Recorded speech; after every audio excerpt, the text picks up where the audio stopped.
پالک باندې عقیقه کول په جنۍ باندې نه کول دا مناسب نه ده. عقیقه کول سنت دی، فرض واجب نه ده، لیکن د خوشحالۍ اظهار په وکړه. الله جل شانه تندرست او سالم بنی آدم درکو. بیا د هغې نوم ښه کېده لکه څنګه چې د الک نوم ښې ښې چې څومره مسنون طریقې د ماشوم د پیدا کېدو سره دي، د هلک دپاره هغه د جنۍ دپاره هم دي. بیا د هغې نه پس د دې بچی د خرچې اوچتولو انتظام هماغسې کو لکه څنګه چې د هلک.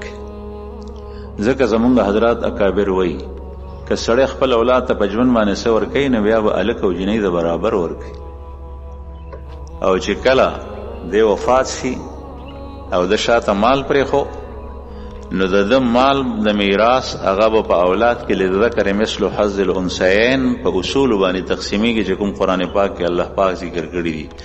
بیا هلته د هلک دپاره 2 برخې د جنۍ دپاره 1 برخه ده. لیکن په ژوند کې د پلار ته پکار دی چې د خپل اولاد سره برابر سلوک ساتي. نو د هغې ښه نوم کېښول، د هغې تربیت کول.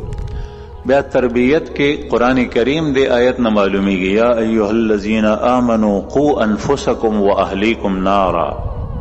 خپل اولاد د اور نه بچ کړئ، د جهنم نه، او د جهنم نه اولاد بچ کېږي اله چې هغه بچی او بچی ته هغه لار وښیي چې کومه لار رسول الله صلی الله علیه وسلم د ژوند تېرولو بیان کړي ده.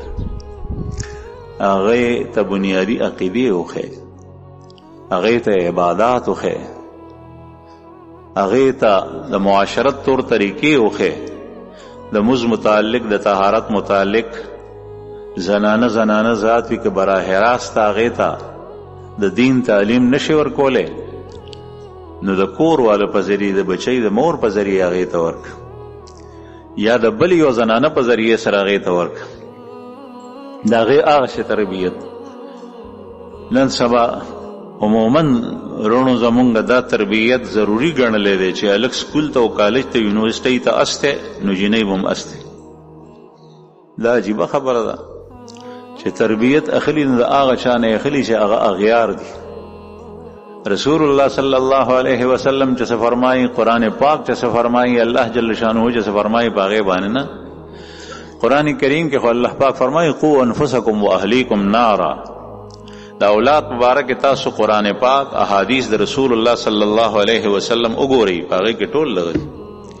البته که ته هغې ته د دنیا څه برخه ورکول غواړې نو هغه ته برابر ورکو، لیکن دا نه چې ته هغې ته داسې نظام تعلیم وښیې چې ته په مستقبل کې څه نوکري کې، څه کاروبار وکړې، پیسې به څنګه ګټې، چې څنګه زوی ته ښې دا لور ته وښیې نه، بلکې د هغې خرچه اخراجات د هغې په بچپن کې چې تر څو پورې دا واده شوې نه ده دا په پلار ده، او که پلار یې ني نو د هغې چې کوم متولي دی ولي دی نږدې دا خرچه په هغه باندې ده، او چې کله هغه واده شوه نو د هغې خرچه او د هغې اخراجات ټول په خاوند باندې دي. دا د الله جل شانه په قانون کې بیا غلو ده، افراط و تفرید ته چې څنګه بنیادی طور سره ما تاسو ته په ابتدا کې خبره وکړه چې کوم کار د زنانه حواله نو هغه ته زنانه ته په زور حواله کوي چې دا وکړي. قرآن کریم کې الله پاک فرمایي الرجال قوامون علی النساء، سړي په ښځو باندې بر دي، نگرانان دي، بما فضل الله بعضکم علی بعض، ځکه چې بعضې ته الله جل شانه په بعضې فضیلت ورکړی دی. نه دی که ته تپوس وکړو چې دا ولې، نو جواب یې دا چې دا الله داسې کړي، بما فضل الله بعضهم علی بعض وبما انفقوا علیهن. یو دا چې الله جل شانه ورکړي، اوس د خدای نه خو څوک تپوس نشي کولی، ځکه قرآن پاک کې دا هم ضابطه ده لا یسأل عما یفعل وهم یسألون. اللہ سے نہیں پوچھا جا سکتا کہ تم نے ایسا کیوں کیا.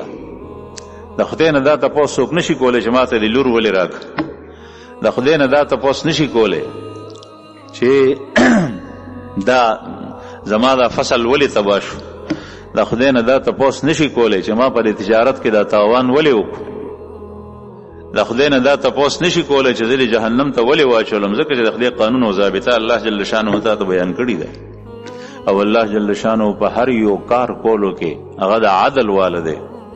د وخت برابر الله جل شانه چا سره ظلم نه کوي